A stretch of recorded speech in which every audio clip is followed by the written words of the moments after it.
Ladies and gentlemen, ஆரம்பிக்கலாமா? நான் வரணும்னு ரொம்ப ஆசைப்பட்ட போல அதான் வந்துட்டேன். I like the way. அவனை உன்னோட புருஷன் ஆக்கிக்கணும்னு நினைக்கிறியே, அது தப்பு இல்லையா? உன் ஃப்ரெண்டுக்காக உன் காதலை விட்டு கொடுத்துட்டேன்னு பெருமையா சொன்னியே, மறுபடியும் உன் மனசுல அந்த காதல் வரலாமா? மகிழினி சுயநலம் இல்லாதவ, அவளோட ஃப்ரெண்டுக்காக எல்லாத்தையும் தியாகம் பண்றவ. இதுதானே உன்னோட கேரக்டர். இது நீ எடுக்கலாமா மகிழினி? நீ ஆதியோட சேர்ந்தா மதி சந்தோஷப்படலாம். ஆனா அவங்க அப்பா அம்மாவோட நிலைமைய கொஞ்சம் யோசிச்சியா? மதியோட எதிர்காலம் எப்படி இருக்குன்னு யோசிச்சியா? கண்டிப்பா உனக்குள்ள இருக்கிறனா சந்தோஷப்படவே மாட்டேன். எப்ப நீ ஆதி கூட சேரணும்னு நினைச்சியோ, அப்பவே நீ என்ன உனக்குள்ள இருந்து எடுத்து தூக்கி போட்டுட்ட.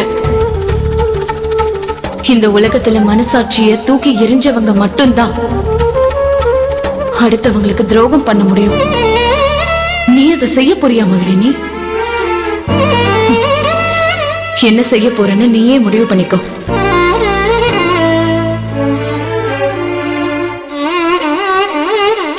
இல்ல, நான் நினைச்சது தப்புதான், என்ன மன்னிச்சிரு. நான் நானாதான் இருக்கணும். அதுதான் எனக்கு பெருமை. என்னைக்குமே நான் மதியோட வாழ்க்கையை கெடுக்க மாட்டேன்.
சொல்லுங்க ஸ்வேதா மேடம்.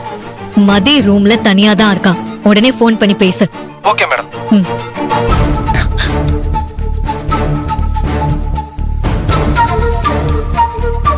மதிய ஒரு சேதாரம் கூட இல்லாம கட்டிக்கணும்னு நினைக்கிறேன். ஆனா அது நடக்காது போலயே. சின்னதா ஒரு சேதாரம் பண்ணிக்கிறேன். என்ன மன்னிச்சிரு மதி.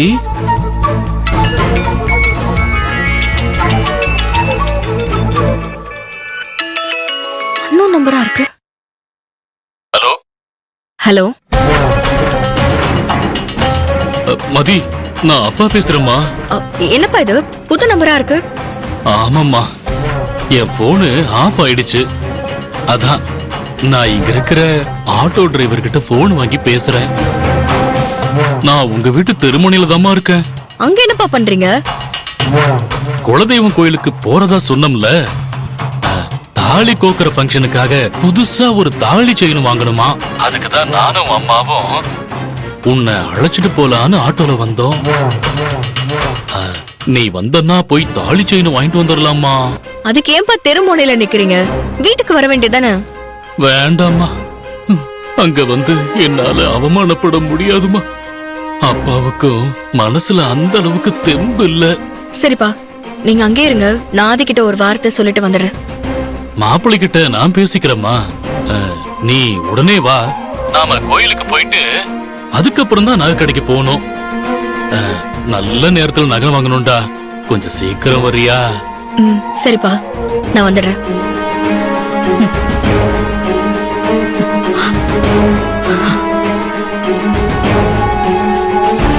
இங்க பாருடா, நான் சொன்னது ஞாபகம் இருக்குல்ல?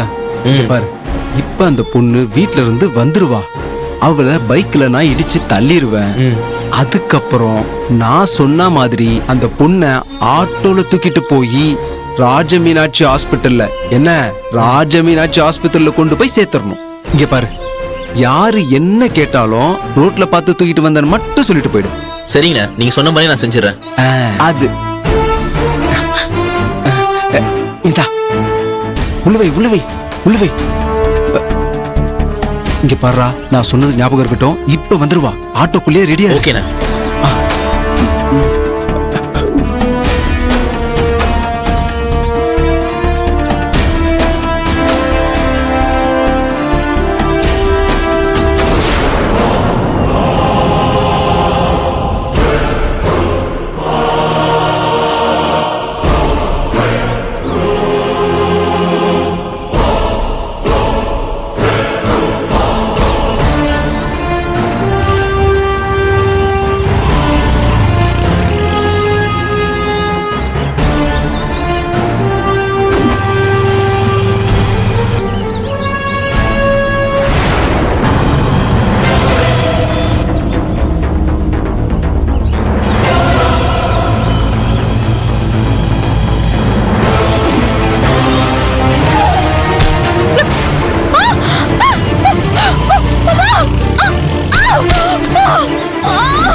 ஐயோ, என்னமாச்சு?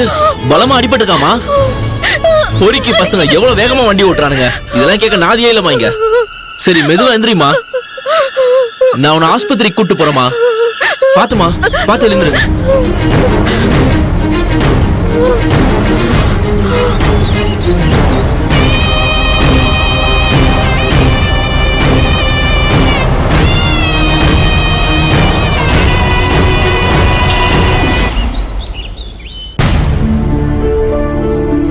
மகிழ்னி, இந்தம்மா.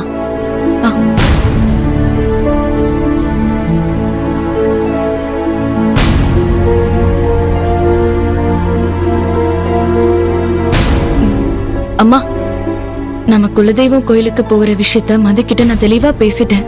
ஆதி அவளும் கண்டிப்பா கோயிலுக்கு வருவாங்க. நீங்க கவலையப்படாதீங்க. எனக்கு ஆதியோட அம்மாவை நினைச்சாதாம்மா ஒரே கவலையா இருக்கு. அவங்க எப்படி அவமானப்படுத்தி பேசினாங்கன்னு பார்த்தல. ரெஜிஸ்டர் கல்யாணத்தை தடுக்க என்னெல்லாம் பிரச்சனை பண்ணாங்க.